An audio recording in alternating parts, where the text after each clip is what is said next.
to be here. Luke MC's chatted to you a bit, but just for my benefit, give me a cheer if you are from around here originally. Quite a few people. Give me a cheer if you're from somewhere else. Okay, quite a few. It shouldn't matter where you're from nowadays, but I know that it does make a difference. I've been doing comedy a little while, but I used to work in motivational speaking. I used to work with this American guru who'd always start with the same rather cheesy opening, go like this. What's this? Opportunity knocking. Bit naff, isn't it? Until we did a gig in Glasgow, and that's where it all changed. You start with the same opening, what's this? And somebody just jumps in with, fucking bailiffs.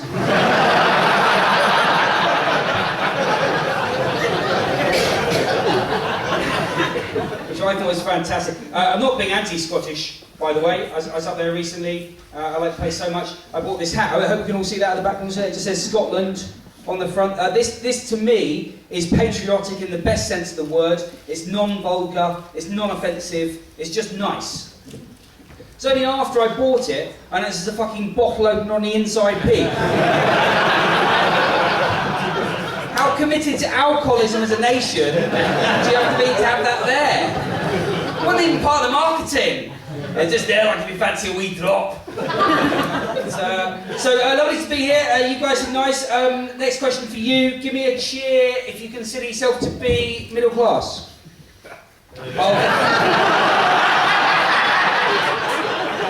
Did you hear that pause? For fuck's sake!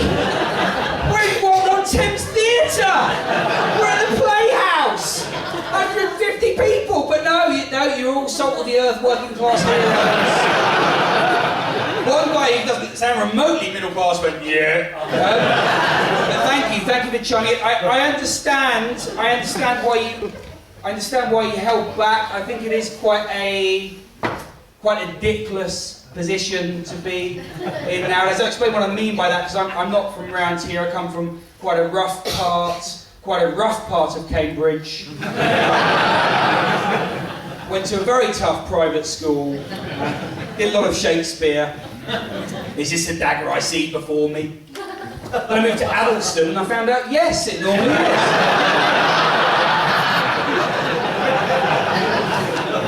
A little after familiarity on that one.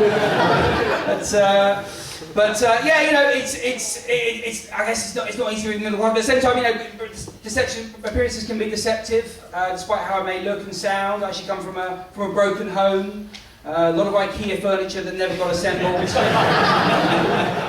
so I've got a couple of people from overseas, so for their benefit I'll explain it. If you haven't been to IKEA, you have to go around in single file, so it's kind of like a sort of furniture-based version of Auschwitz.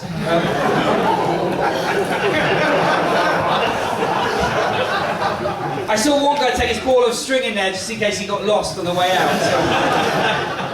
And I think another guy did get lost, because I found that little slip that you get in there, that little slip that says, what are you looking for from IKEA? And there's one guy just written on it, hope. Which turns out to be a single duvet in blue. So there you go. So what else has been going on?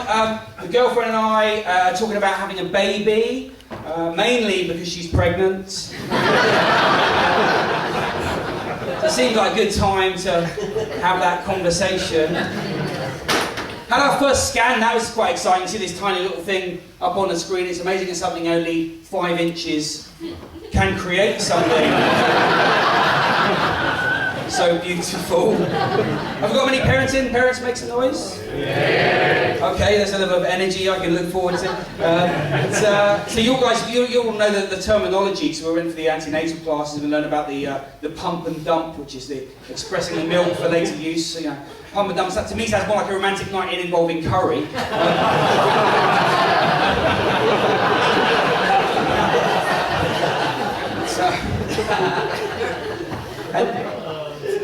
We have had the odd argument. We're a bit stressed, but I don't want her to be under duress right now.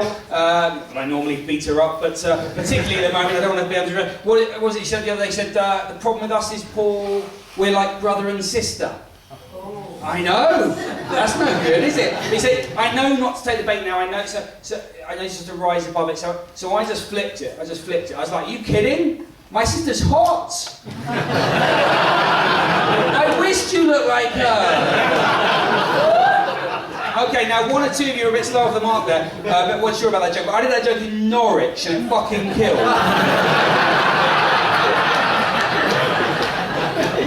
That's all I'm saying on that one.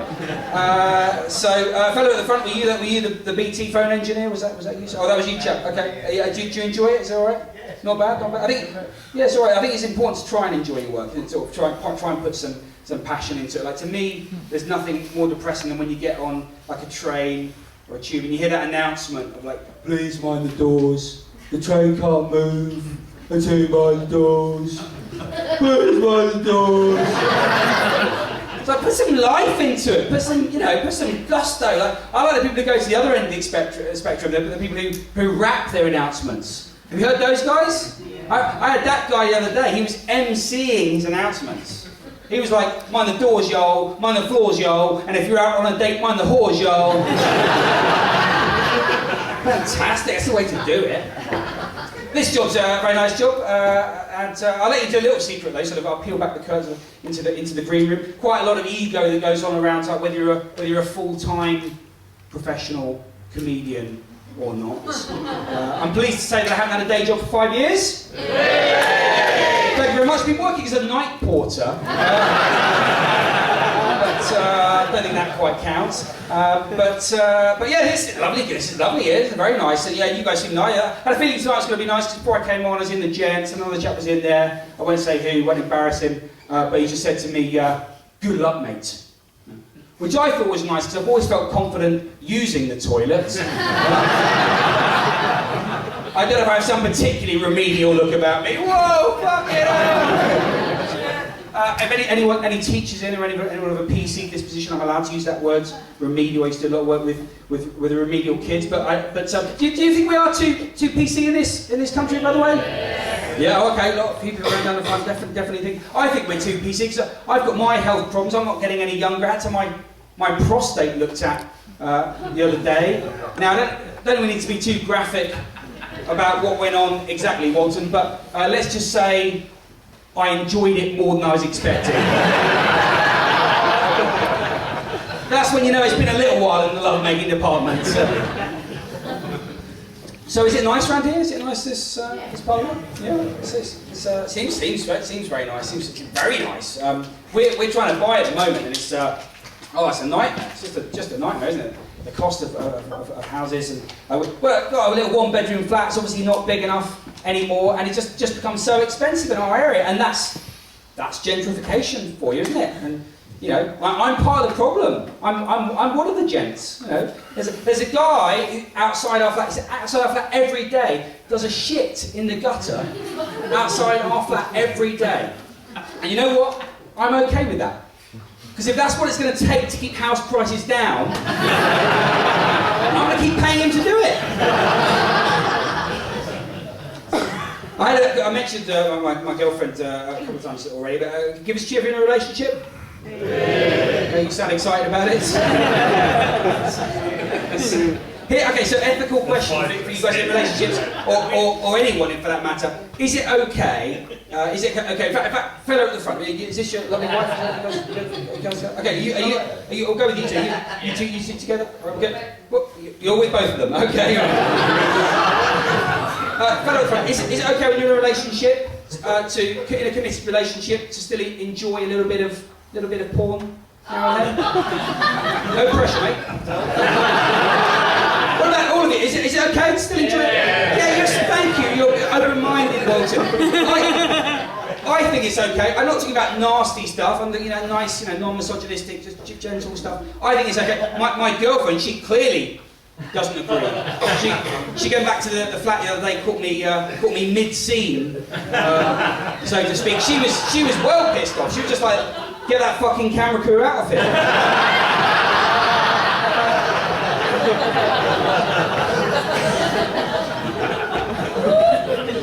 But I find all that stuff kind of quite hard. I don't think I'm the sort of manliest of fellas. I think partly I'm not, I come from the posh part of the world, but also because I'm not particularly into football. And I kind of think in this country, be a straight guy in this country, kind of have to be into football to get into that whole tribal aggression thing. with a touch of homoeroticism as well. I'll explain my point. I said to my mate, and my mate's playing football, I said, mate, if you'd spend a weekend with your favourite footballer, but you had to wank him off, would you do so? And he thought about it for a moment, and then he said, yes, but not in a gay way. That was a fantastic answer. Then I asked one of my mates into West Bromwich Albion. I said, if you could spend a weekend with your favourite footballer, but you had to wank him off, would you do so? He thought about it for even longer, and then he said, would they get to win the league? Like it's some sort of magical wank of victory. Or something. Sorry about that, fella, didn't mean to get you with that. Hopefully it was over your head. It seems like we're okay with a bit of filth, Walton. We're all right with a little bit of this. It's Friday night, it's comedy. We're okay with that. So I'm not trying to be crude. I think there is a point that I'm making, which is we're under a genuine pressure, a lot of pressure to behave in a certain way based on our gender or even our sexuality. Like what's the thing you hear on the radio surveys every 6 months or so? What is it? Women prefer chocolate to sex, apparently. Men are always trying to get women to do more adventurous things in bed. That's it, isn't it? Women prefer chocolate to sex. Men always trying to get women to do more adventurous things in bed. So I was trying to get my girlfriend to eat some M&Ms out my arse the other night. Just felt like having a catch all a bit. Was that too much? Was that? I don't want to sugarcoat it.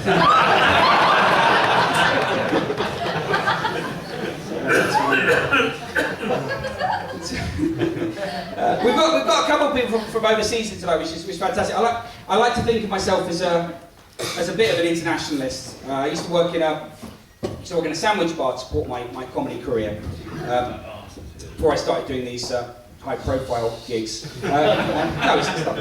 And this German guy's coming on quite a regular basis. Now, I don't know what you individually, personally think about Germans, but often in this country we say they're boring, no sense of humour. Not true at all. They actually have a wonderful directness that I think we Brits could really learn from.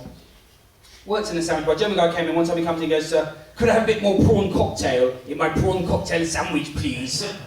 I can't do the accent, it sounds Pakistani. Because he's a regular, I thought a bit of banter, so I was kind of like, yes, if you're good.